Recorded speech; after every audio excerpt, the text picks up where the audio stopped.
السلام عليكم ورحمة الله تعالى وبركاته. مرحبا بكم في مطبخ سلوى. اليوم إن شاء الله وصفة جديدة غادي نحضروا مع بعضياتنا لي ماكارون د اللوز بلديين بالحجم الصغير اللي كيجيو واحد التعليكة فيهم رائعة، ما نقولكمش يا سلام يا سلام.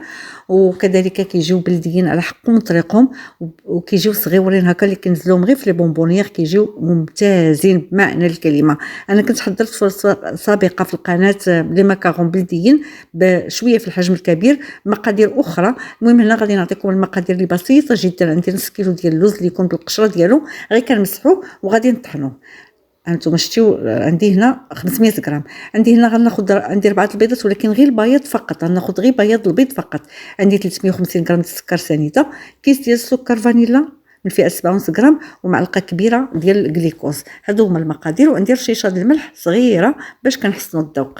فكبدايه غادي نطحن داك اللوز ديالي وغادي نغربلو، ضروري كنطحنوه ونغربلوه على هذا الشكل هذا باش كنحيدو داك اللي كيبقى اللوز، داك اللي كيبقى لنا اللوز غليظ بحال هذا الشكل هذا. ما نديروش مع البودره ديال اللوز ديالنا، خصنا نخليو غير اللوز بودره فقط. المهم هذا غادي نعاود نطحنو، راه كنعاود نردو الماكينه وكنعاود نطحنو.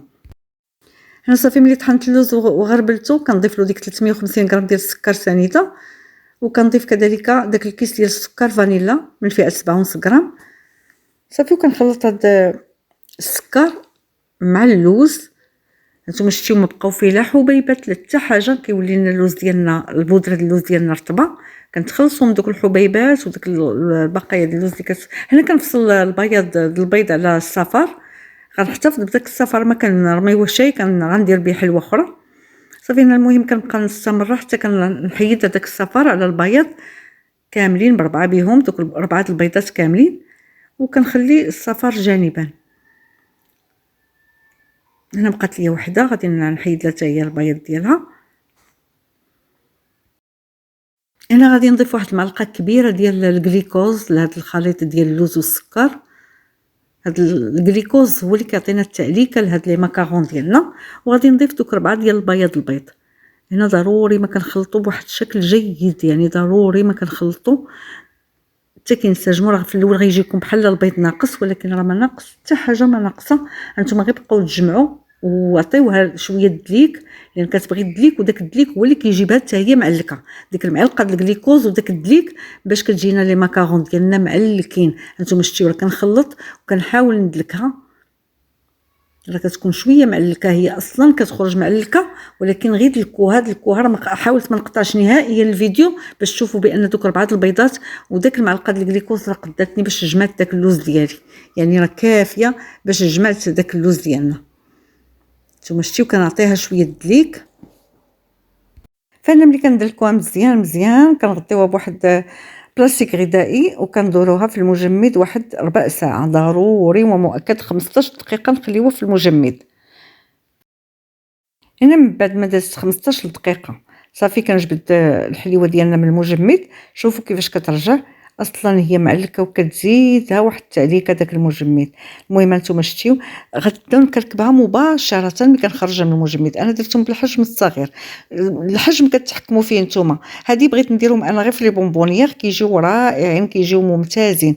المهم كندير انا القياس الصغير وكنبقى نكركب وندير في الطاوه ملبسه بالورق ديال الطهي، ضروري من الورق ديال الطهي. فانا ماشي مشكل واخا تقربوهم شويه لان ما فيهاش الخميره، راه ما كتسيح شيء نهائيا. صافي كنقدهم على الشكل هذا في الطاوه ديالي وكنبقى مستمره كنكركب. انا درت غير اني ميزاني ما عبرت شي القطع ديالي، ولكن راه حاولت نجيبهم قد حاولوا تجيبوهم قد بحال هكا، وكيجيو يعني كيجيو في المنظر زوينين حلوين. فانا ملي كنعمر الطاوه ديالي كنبدا نزينها بواحد اللوزه هكا صحيحه كنغرسها فيها في الوسط. كيف قلت لكم الحجم نتوما اللي كتحكموا فيه، بغيتو ديروهم كبر من هادو ديروهم، انا كيعجبني قلت لكم هكا الحجم الصغير. المهم كنبقى مستمره في هاد الاثناء، راه كنكون شاعله الفران كيسخن على درجه حراره 180 درجه. كندير النار من الفوق ومن التحت وكندخل الطاوه في الرف الوسطاني وكنخليها حتى كتاخذ 10 دقائق فقط، ما كنفوتوهاش في الحلوه ديالنا. 10 دقائق كتكون واجده. هنا من بعد ما دازت 10 دقائق نتوما شتيو الحلوه كي خرجتها من الفرن كتخرج بحال هذا الشكل هذا. ما نقيسوهاش ملي تخرج من الفرن لان كتكون شويه رطبه، خليوها حتى تشد في راسها، عاد كنحيدوها من ورق الطهي، يعني كنخليوها تقبض في راسها شويه، حيت حيدناها راه كطير معها كتبقى لاصقه لنا في الورق ديال الطهي، خليوها حتى تشد في راسها. المهم انا كنت حمرتها شويه على المعتاد، هكا خصها تكون، ما تحمروهاش بزاف.